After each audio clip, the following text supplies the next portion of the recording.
Calaroga Shark Media. From Washington, D.C., ask not what brainworms can do for you. Ask what you can do for the brainworms. This is Ballot. That's right. Brainworms. I don't work weekends for no reason. Let's hit this. Did you see RFK Jr. has brainworms? Our choices are an old guy, a guy involved in like 400 court cases, and a guy with brainworms?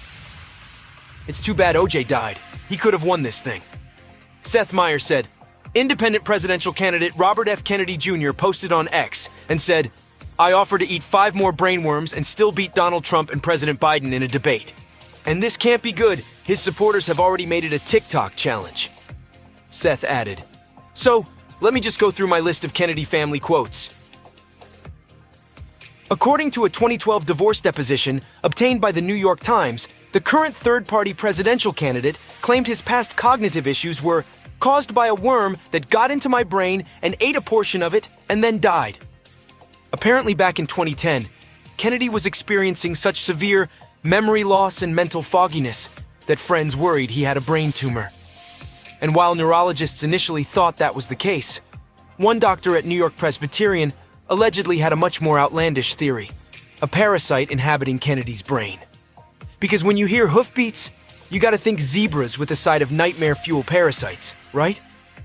To make this tale even wilder, Kennedy says around the same time, doctors also discovered he had mercury poisoning, likely from eating too much fish.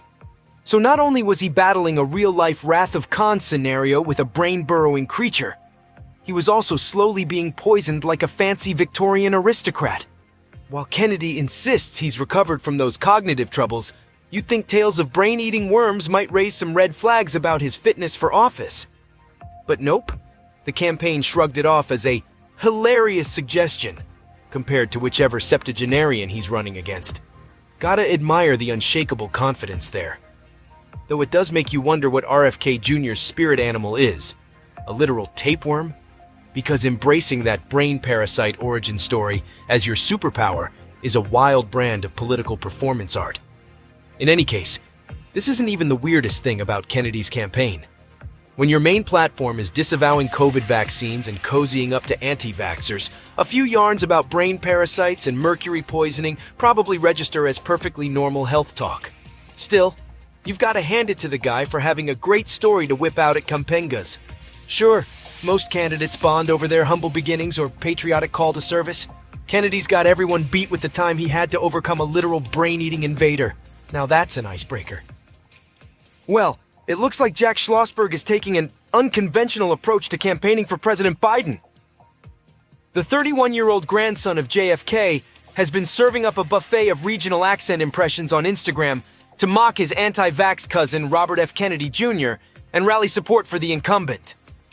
In his latest comedic contribution, Schlossberg debuted a character he's calling Tiny Tim, a Cockney accented bloke who mocks RFK Jr.'s cries about bodily autonomy when it comes to vaccines. Channeling his inner Dick Van Dyke from Mary Poppins, no doubt. We went to pull the audio. Here, I'll play 5 seconds so you get the idea. Hi. Hi. How you doing, love? My name is Tim. They call me Tiny Tim, don't they? Oof. But Tiny Tim is just the latest in a parade of imaginary voters Schlossberg has trotted out to zing his cousin. Earlier this week, he played Jimmy from Massachusetts, who brands Kennedy a prick for his third-party run, while praising Biden's economic policies with some very New England-y phrasing. A lot of people talking about Robert F. Kennedy Jr., Robert F. Kennedy Jr. You know, I'm a fan of his father. And you know, his uncle, rest in peace, I remember the day where I was, the day he was killed. I mean, it was a tragic day. The entire country wept. But listen, that guy, he's a prick. Not stopping there, Schlossberg has also voiced a Deep South caricature named Wade, who defends Biden from inflation blame with some dubious economic analysis told in an exaggerated drawl.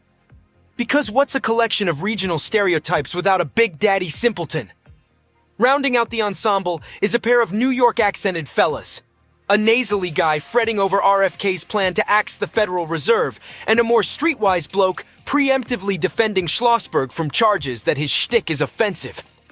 Because nothing diffuses claims of insensitivity quite like more over-the-top ethnic impressions. Look, Schlossberg's heart seems to be in the right place, vehemently disavowing his conspiracy-touting cousin while stumping for the president. And a bit of levity never hurts in the often dreary political arena. But yeesh, these cringe-worthy caricatures veer awfully close to the kind of reductive, stereotype-fueled comedy that gets called out more often than not these days. Tiny Tim, Wade, and the fellas feel like they were plucked straight from some mid-20th century vaudeville act or animated Disney relic. Then again, maybe the outlandish impersonations are meant to be purposefully absurd. A next-gen Kennedy using his famous pedigree to satirize the divisions and assumptions that so often cloud political discourse. In which case, mission accomplished, we guess. Or more likely, it's just a well-intentioned nephew who happens to be really, really bad at regional accents and doesn't have anywhere else to take out his RFK Jr. frustrations.